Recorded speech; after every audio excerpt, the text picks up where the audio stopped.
si Boss Mike Abe. Oh, tingnan nyo. Ganito style Mike Abe na pagbabalita.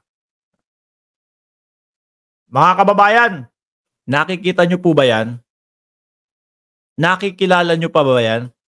Yung kay Mike Abe naman, ganun ang style. No, hawak yung cellphone. Mga kababayan, nakikita nyo ba yan? Kilala nyo po ba yan?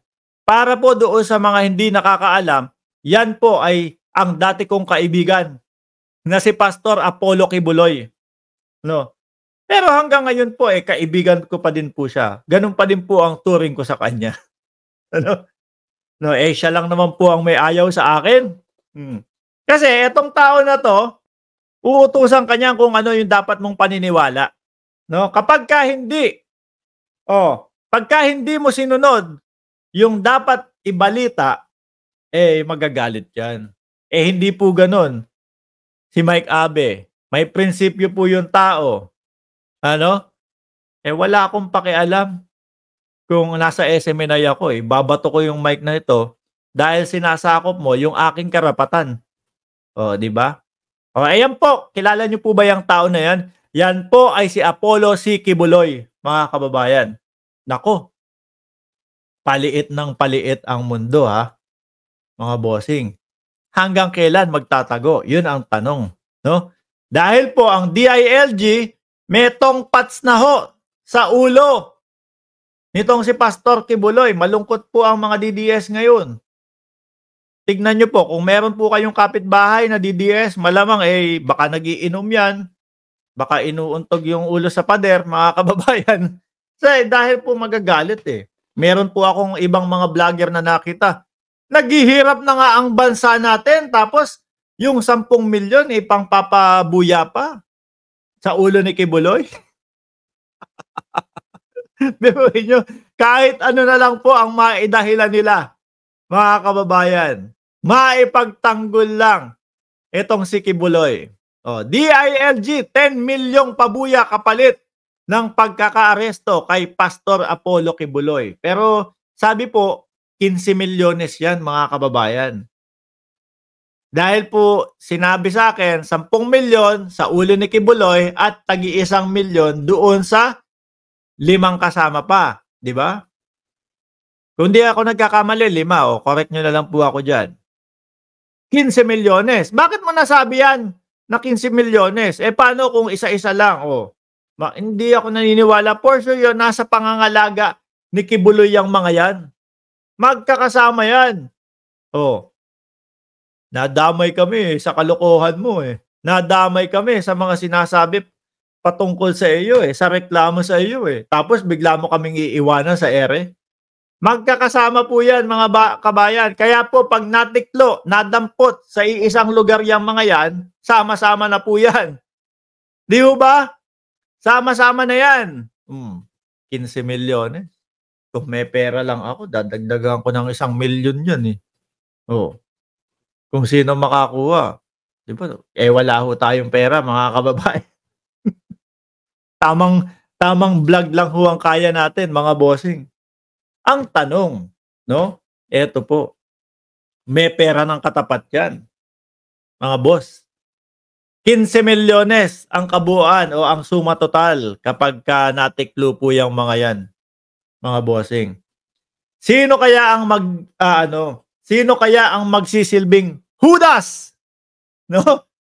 Dito kay Kibuloy, sabi niya po, parang equivalent niya si Jesus Christ Ang equivalent niya Diyos Ama Ano po? Sino kaya ang magsisilbing Judas? Ako ho naniniwala, mga kababayan, baka mga vlogger pa baka yung mga vlogger pa nga na mga ipinapatawag niya lalo na yung mga atat na atat, sabik na sabik po sa mga pakulay. Di ba po kapag may mga nagpapakulay doon sa mga vlogger nila nag-iiba yung itsura ng mukha Gumaganda yung itsura ng mukha Nagiging excited na nanginginig pa ho na i-shout out, mga kababayan. Baka isa pa sa vlogger ni Kibuloy, kapapatawag niya doon sa mga vlogger na yon, baka isa pa dun ang magkanuluho dito sa taong 'to, atat sa mga pera yang mga yan. Biruin mo instant milyonaryo ka 'pag naituro mo. Baka ho simula ng pagkakabalita dito mga kababayan, biglang may nag-isip na, ituro ko na kaya? Ipakita ko na kaya? Sabihin ko na kaya kung nasaan? Oh, tapos sasabihin pa ng gobyerno ano, "Sige ituro niyo, makakaasa kayo." Oh, ha? Panigurado naman ganyan ang sasabihin niyan, at ganyan po ang style niyan, Ituro ninyo, makakaasa kayo na ano, hindi malalaman na kayo ang nagturo. Oh, 'di ba? Pera 'yan mga boss. Oh, isa pa, yung mga vloggers naman ng mga 'yan, ako'y naniniwala ho na alam nila na mali na yung ginagawa nitong si Kibuloy. Ano, pambabastos na sa batas ng Pilipinas, sa Senado ng Pilipinas, sa Kongreso ng Pilipinas ang pinaggagagawa nitong si Kibuloy. Kaso ho, hindi na ho makabitaw mga kababayan kasi nandiyan na Plus with matching may mga pakulay pa. Siguro yung iba diyan aborido na din. Di pa sumuko ito. Kaso wala, hindi na ako makaalis sa pagba-vlog kong ito Oh, nakarinig sa gobyerno. May 10 milyon sa ulo ni Kibuloy, may tagi 1 milyon doon sa mga kasama na pinaghahanap din. Tapos marinig sa balita, hindi namin sasabihin na kayo ang nagturo. Yari! Tsansa ko na yata ito Mukhang pagkakataon ko na ito Instant milyonaryo kayo niyon. Panigurado, pwede yung 5, wag lang kayong magpahalata. No, baka naman pag nakuha ninyo yung 15 milyones, agad-agad kayong bumili kayo ng sports car, dahan-dahanin niyo lang, mahahalata kayo nun. No?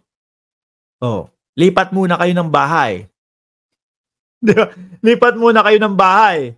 Paglipat nyo ng bahay, simple lang. Wag yung biglang, nakuha ko na yung 15 milyon.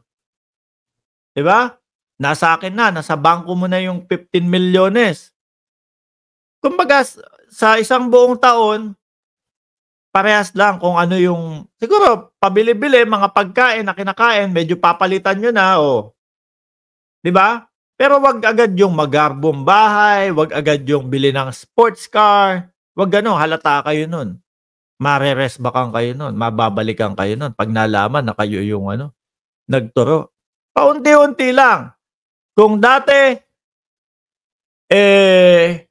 kumbaga fried chicken, pwedeng bumili ng mga cordon bleu na, di ba? Yung mga chicken breast yun, tapos merong ham sa loob, may keso sa loob, iba na yun. Di ba? Doon muna. Wag yung biglaan. So ano po ba tinutukoy ko dito mga kababayan? Tinutukoy ko dito kung sino yung mga malalapit dyan. Baka yung yung mga miyembro din po ng mga ng KOJIC, mga kababayan. Anong KOJIC? KOJC yun.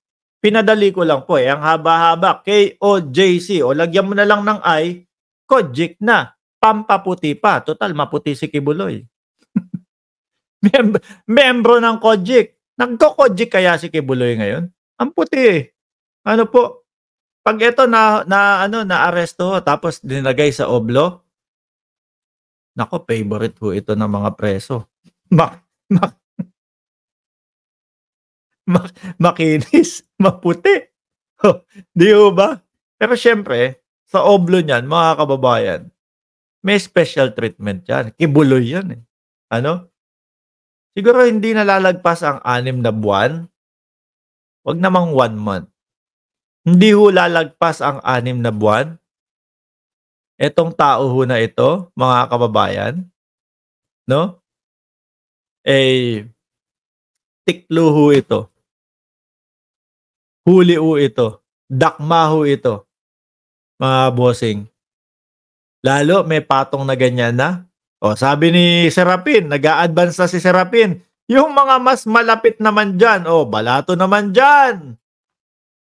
Sino kaya dun sa mga vlogger ang magtuturo dito? Naku, baka pabawasan na ni Kibuloy yung pagpapatawag ng mga vloggers, ah. Siyempre kapagka may mga ganyan na ho mga kababayan, mawawalan na, hindi na basta-basta yan magpapapasok, hindi na po basta-basta ipapaalam kung sino yung mga makakakita sa kanya o kung nasaan sa kanya. Kasi ho ako naniniwala yung mga nakapalibot dito alam nila yan kung nasaan yan. Alam po nila yan mga bossing, 'no?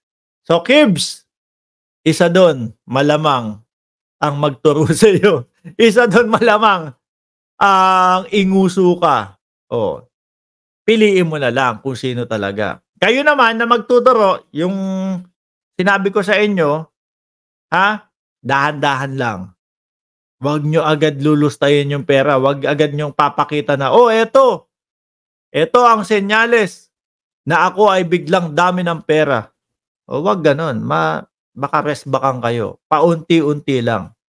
Di ba? Pwede attorney niya. O kaya mga isa sa mga pastoral niya nakasama sa gabi, si Palmolive girl niya. Pwede din po yun. Malaking pera ho ito, mga kababayan. Sara Marcelino, shout out, watching from Russia. Kibuloy, bantag, mahuhuli din yan. Panahon lang kung kailan mabilis ang karma, sabi ni Ma'am Lorelat. Nako, ito na naman si Janice. Janice Bailon, crush, Mark, I love you. I love you too, Janice. O muli po, mga kababayan, 466 viewers. No?